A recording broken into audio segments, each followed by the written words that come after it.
Daawwattoota keenya oduu gaddaa amma nu ga'e qabna. Artistiin Oromoo beekamaa fi jaalatamaan Haacaaluu Hundeessaa ajjeefamuu isaa odeeffannoon amma nu ga'ee jira.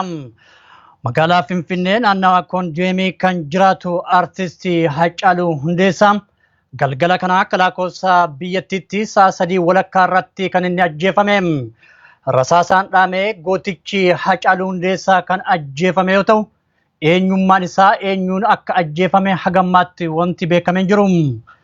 Akka odeeffannoon nu dhaqqabee jirutti artistii Haacaaluun yakki inni raawwate akka hin jirres ajjeechaa kanaan wal qabatee gaddi ibsamaa jirus ni mirkaneessa. Guutuu uummata Oromoo maatii fi firoottan isaa dabalatee hunda keenyaaf obsaaf jajjabinna hawwina. Artistii Haacaaluu Hundeessaaf ammoo waan jannataa kennuuf jecha egaan daawwattoota keenya haala ajjeechaa isaatii fi odeeffannoolee guutuu isaa bal'inaan yeroo biraa qabannee kan dhiyaannu ta'a. Ammaaf turtii gaarii.